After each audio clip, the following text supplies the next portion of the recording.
Good afternoon, students.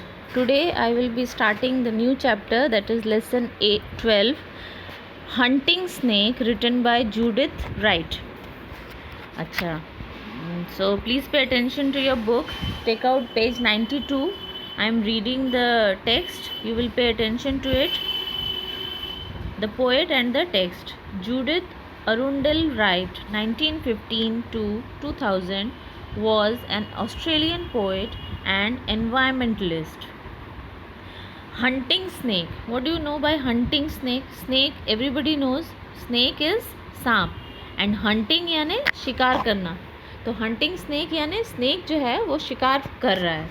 Written by Judith Wright, जिनका जन्म 1915 में और मृत्यु 2000 में हुई. He was an Australian poet and environmentalist. वो एक ऑस्ट्रेलियन पोइट थे, यानी ऑस्ट्रेलिया से बिलोंग करते थे, और वो एक एनवायरमेंटलिस्ट थे. एनवायरमेंटलिस्ट से मतलब आप लोगों को पता है? नहीं.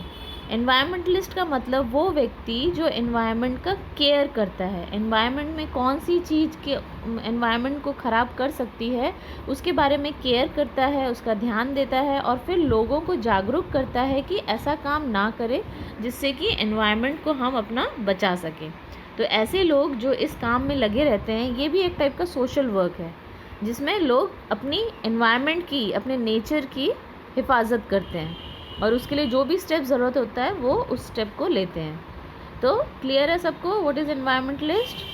Now among several collections of her poetry, the most notable are The Moving Image, Woman to Man, The Gateway and many more. जितने भी उनकी कलेक्शन है ऑफ पोइट्रीज़, उसमें सबसे ज़्यादा नोटेबल यानी लोगों ने बहुत ध्यान दिया जिस पे, या लोगों ने बहुत पढ़ा जिसे, वो है the moving image, woman to man, the gateway and इसके अलावा भी कई और. The following poem describe the poet's experience of watching a black snake as it make its way across an area of grassland. इस poem में हम जानेंगे कि पोएट ने अपना एक्सपीरियंस बताया है. कैसा एक्सपीरियंस? एक ब्लैक स्नेक को उन्होंने देखा और फिर उसको देखने के बाद उन्होंने कैसा रिएक्शन देखा सांप का, खुद का, आउटसाइड जो भी एटमॉस्फेयर में जो भी उस नेचर, उस सराउंडिंग में था, उसका पूरा रिएक्शन उन्होंने इस पोएम के थ्रू उभारा है. As it make its way across an area of grassland. और क्या देखा कि एक ब्लैक कलर का जो स्नेक है वो ग्रास लैंड यानी ऐसा लैंड जहाँ पे घास उगी हो, ऐसे लैंड को कहा जाता है ग्रास लैंड. तो वो घास उगी हुई एक एरिया के बीचों बीच आगे बढ़ रहा है. The poet looks on. Poet उसे देख लेता है आगे बढ़ते हुए. Fascinated as the snake hunts for food and finally disappear. और पोएट उसे देख के बहुत फैसिनेट हो जाता है, यानी बहुत आश्चर्यचकित हो जाता है कि किस तरीके से एक स्नेक जो है वो फूड पाने के लिए किस तरीके से हंट करता है, और हंट करते करते वो आंखों से ओझल हो जाता है. डिसअपेयर यानी ओझल हो जाना. Now I am reading the poem. Sun warmed in the late season's grace under the autumn's gentlest sky. Autumn का महीना है, स्काई जो है बहुत जेंटल है, सूरज की गर्मी जो है वो नीचे ज़मीन तक पड़ रही है लेकिन वो उतनी तेज़ नहीं है, क्योंकि हम क्या देखते हैं ठंडियों में, ऑटम यानी ठंडियों का सीज़न, ऐसे टाइम पे जो सूरज की रोशनी है वो गर्म तो होती है लेकिन बहुत ज़्यादा गर्म नहीं होती है, उसकी रोशनी हमें आराम देती है. तो late season's grace autumn's greatest sky we walked and froze half through a pace the great black snake went reeling by. We walked and froze half through a pace, यानी यहाँ पे राइटर जो है वो अपनी वाइफ के साथ walk कर रहा है. और कहाँ वॉक कर रहा है? उसी ग्रासलैंड में जहाँ पे एक ठंडी सी परत छाई हुई है, ठंडक छाई हुई है. ऐसी एरिया में वो स्नेक आगे बढ़ रहा है. Went reeling by. Reeling by से मतलब मूविंग इन कर्व्स, यानी हम जैसे हम सांप को देखते ही हैं वो हमेशा एक सेमी सर्कल जैसे मोशन में आगे बढ़ता है, तो उसी पोजीशन को हम कहते हैं रीलिंग पोजीशन. तो यहाँ पे जो स्नेक राइटर और उसकी वाइफ एक खाली जगह में जहाँ पे ग्रास उगी है, ऐसे एरिया में वो लोग आगे बढ़ रहे हैं, वॉक कर रहे हैं। तभी वो इस ब्लैक और बहुत बड़े स्नेक को आगे बढ़ते हुए देखते हैं। Head down, tongue flickering on the trial, he quested through the parting grass. Head down यानी जब सांप आगे मूविंग पोजीशन में रहता है, जब वो चलने की पोजीशन में रहता है, तब उसका सर नीचे की तरफ रहता है। टंग फ्लिकरिंग, फ्लिकरिंग यानी एक बार अंदर करना, एक बार बाहर करना, एक बार अंदर करना, एक बार बाहर करना। हम देखते ही हैं सांप जो है वो अपनी जो टंग है, अपनी जो जीभ है, अपनी जो जबान है, उसे वो अंदर बाहर करता रहता है कंटिन्यूसली। ऑन द ट्रेल यानी रास्ते में आगे बढ़ते बढ़ते वो अपना टंग को आगे पीछे कर रहा है। ही quested through the parting grass, और वो घास के बीच में से क्वेस्टेड यानी ढूंढना, सर्च करना, वो ढूंढते हुए आगे बढ़ रहा है। क्या ढूंढ रहा है? अपना खाना ढूंढ रहा है। सन glazed his curves of diamond scale and we lost breath to see him pass। और सूरज की रोशनी उसके बॉडी के जो कर्व्स हैं, जो स्केल्स बने हुए हैं डायमंड जैसे, उस पर पड़ रही है सूरज की रोशनी, और उस पर पड़ते ही उसके जो ग्लेजिंग जो कर्व्स हैं वो चमक रहे हैं, डायमंड जैसे चमक रहे हैं। और उसको देख के राइटर जो है, and we lost breath to see him, यानी राइटर और उसके साथ उसकी बीवी इसे देख के बहुत घबरा जाते हैं और एकदम से सांस थाम लेते हैं कि वो आगे निकल जाए, तब उनके चैन में चैन आए। What track he followed? What small food fled leaving from his fierce intent? वो कौन से ट्रैक को फॉलो कर रहा है? वो क्या फूड ढूंढ रहा है? वो क्या चीज़ पाना चाहता है? किस चीज़ को पाने के लिए वो इतना स्पीडीली उसके पीछे भाग रहा है? We scarcely thought, still as we stood, our eyes went with him as he went। हम ये सिर्फ सोच ही सकते हैं, लेकिन वो स्पीडली आगे निकल रहा है। हम 2 सेकंड के लिए, जब जितने देर तक वो हमारे आंखों से ओझल नहीं हुआ, तब तक हम देखते रहे और हम सोचते रहे कि वो कौन से ट्रैक को फॉलो कर रहा है, यानी कौन से रास्ते में वो फॉलो करते हुए अपने फूड तक पहुंचना चाहता है। उसका फूड क्या है? वो किस चीज़ के पीछे इतना तेज़ी से भाग रहा है, इतना सर्च कर रहा है उसे, हमको शायद ही मालूम है। लेकिन स्टिल, फिर भी हमारी आंखें जो है वो उसके ऊपर से एकदम हटी नहीं, उसके ऊपर गड़ी रही जब तक वो हमें दिखता रहा। Cold, dark and splendid he was gone into the grass that hid his prey. ठंड पड़ा है, मतलब सर्दी का, ऑटम का सीज़न है, इसलिए हर जगह ठंडक है, थोड़ा सा डार्कनेस है, और इसी डार्कनेस के बीचों बीच होते हुए ग्रास के अंदर से अपने खाने को ढूंढते हुए वो आगे बढ़ता ही चला जा रहा है। Into the grass that hid his prey, we took a deeper breath of day, looked at each other and went on। और घास के बीच जहाँ पे उसका खाना जो है वो छुपा हुआ है, हम लंबी सी सांस लेते हैं और एक आराम की सांस हम छोड़ते हैं, और एक दूसरे को देखकर हम आगे बढ़ जाते हैं। और सांप भी ग्रास के अंदर बीच में ओझल हो जाता है, और अपने प्रे तक वो पहुंच पाता है कि नहीं पहुंच पाता है, इतना आपको लिखा नहीं है, तो समझ लीजिए। मतलब ये है पोएट का एक्सपीरियंस। एक सांप को देखने के बाद वो कैसे पोजीशन में चलता है, क्या किस लिए वो ढूंढ रहा है, क्या ढूंढ रहा है, अपना खाना ढूंढ रहा है, वो रीलिंग पोजीशन में आगे बढ़ रहा है, उसकी जो ज़बान है वो अंदर बाहर होती जा रही है, वो अपने फूड को पाने के लिए बहुत बुरी तरीके से उसके पीछे भाग रहा है। और राइटर और उसकी बीवी ये देखकर दिल थाम कर उसको देखते रहते हैं, तब तक देखते रहते हैं जब तक कि वो आंखों से ओझल नहीं हो गया है। इस तरीके से हमारा पोएम ख़त्म है।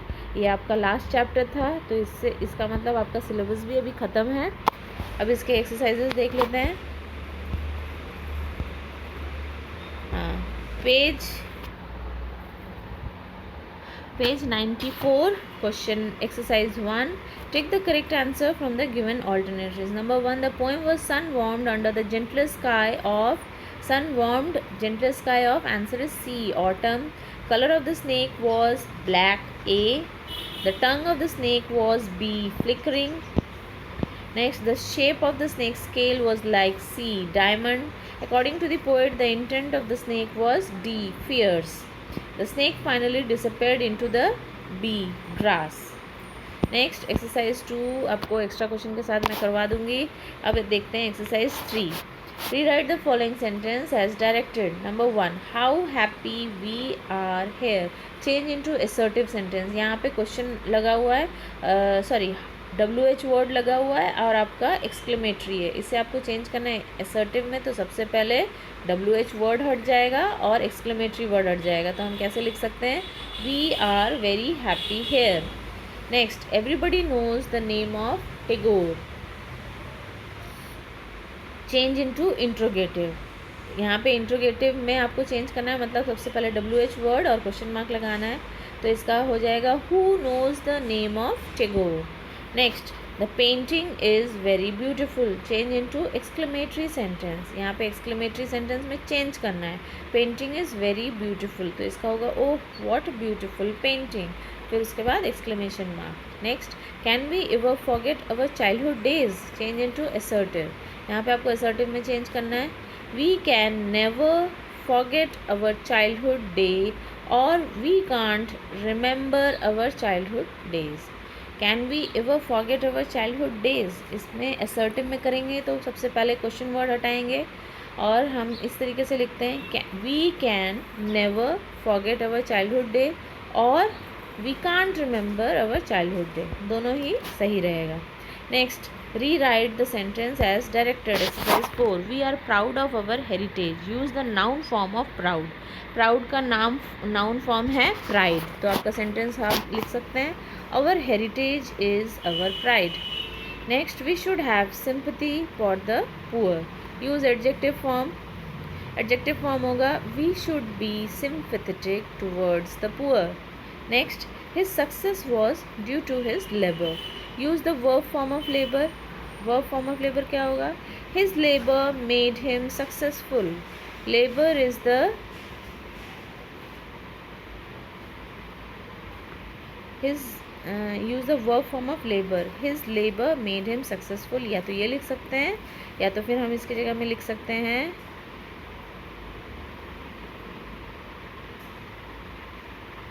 Labour is the real success. Next, labor is the reason of his success. Next, song of nightingale is very sweet. Use adverb form of sweet. Adverb form of sweet क्या हो जाएगा, sweetly. तो nightingale sings very sweetly. Next, exercise 5. Write a newspaper report within 100 words on boat capsize. Use the following hint. एक boat capsize हुई है यानी मुसीबत में फंस गई है. आपको 100 वर्ड्स में रिपोर्ट लिखना है न्यूज़पेपर को और ये हिंट्स नीचे दिए गए इन्हें आपको यूज़ करना है. नेक्स्ट, प्लेस कहाँ हुआ, डेट किस दिन हुआ, number of people in the boat, boat में कितने लोग थे, कॉज किस लिए हुआ, कैजुअलिटीज़ कितने लोग मारे गए, रेस्क्यू ऑपरेशन क्या रेस्क्यू ऑपरेशन लिया गया इसके against, steps taken by the government और गवर्नमेंट ने इसके लिए क्या स्टेप्स लिए.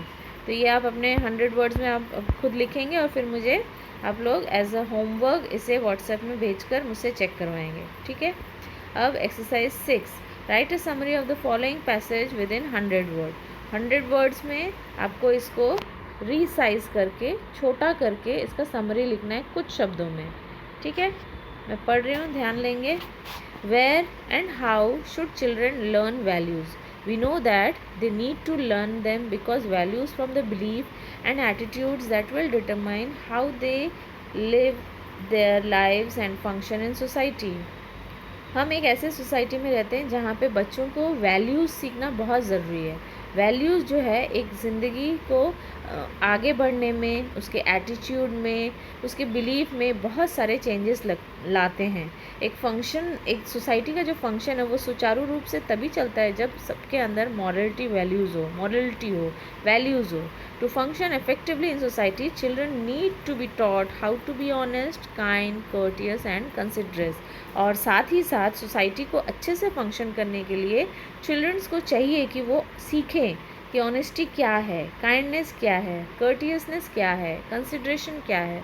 ये सब चीज़ का नॉलेज उन्हें होना चाहिए. Any society that does not teach children these values would soon fall apart. एक ऐसी सोसाइटी जो इन चीज़ों पे ध्यान नहीं देती है और ये नहीं देखती है कि बच्चों को ये वैल्यूज़ दिए जा रहे हैं या नहीं, ऐसी सोसाइटी का पतन बहुत जल्दी हो जाता है.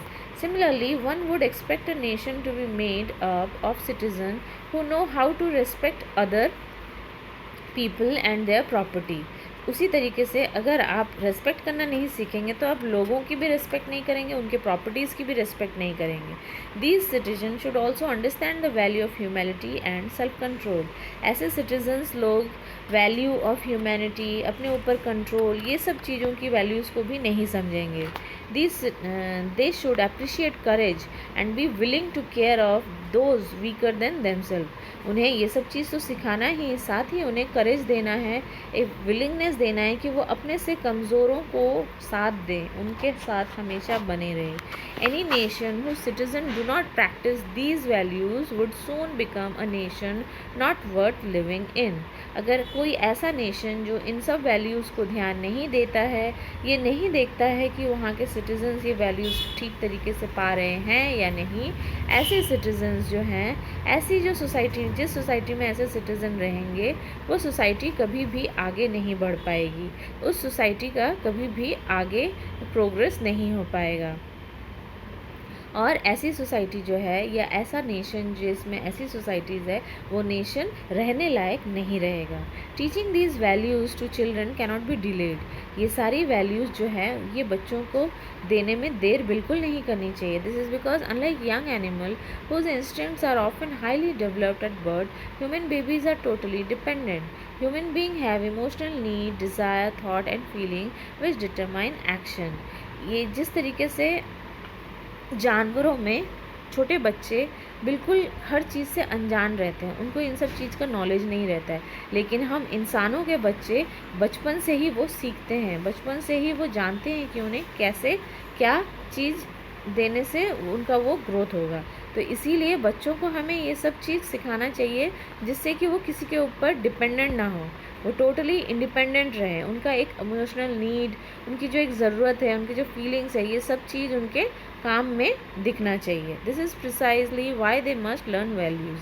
इसीलिए हम चाहते हैं कि उन्हें ज़रूरी है ये वैल्यूज़ को सिखाना. Not just survival skill as do animal, these values will help control the natural responses that result from satisfying purely selfish need and desire. और इसी के साथ ही हमें ये भी ध्यान देना चाहिए कि जिस तरीके से जानवर जो जीने के लिए स्किल्स सीखते हैं, बिल्कुल इंसानों को भी ये सारे स्किल्स आने चाहिए और साथ ही इतना कंट्रोल होना चाहिए कि वो इन सब को easily without any selfish need, कोई भी ऐसा नीड जो दूसरे को कमी या दूसरे को तकलीफ़ पहुंचा के मिले, ऐसी कमी से उसे बिल्कुल ऐसी ज़रूरत उसे नहीं रखनी चाहिए. तो इस तरीके से ये 202 वर्ड्स में है. You have to precise it in 100 words or less than that, whatever. Give a particular topic name to this topic and then you give the summary. Okay, so I have given the extra question, you can see in the last 7 questions are there and with their answers also.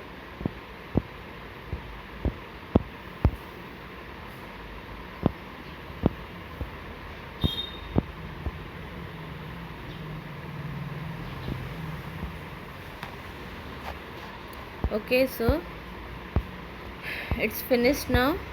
So your syllabus is also finished. So now you can revise all the things and just finish all your written work. Show me the question given as a homework in your WhatsApp group and I will check it.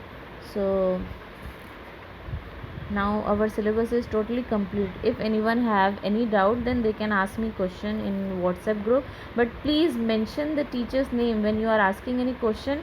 Please write the name that Marina madam, this is the question we can't understand, yeah, this is the question we need to give you the answer. Just mention my name, otherwise how can I understand that you are talking to me or to any other teacher. Mention the name, mention the class and mention the question chapter, the chapter from which you are asking the question, so that it will be easier for me to give you the answer. Okay, so thank you, have a nice day, bye.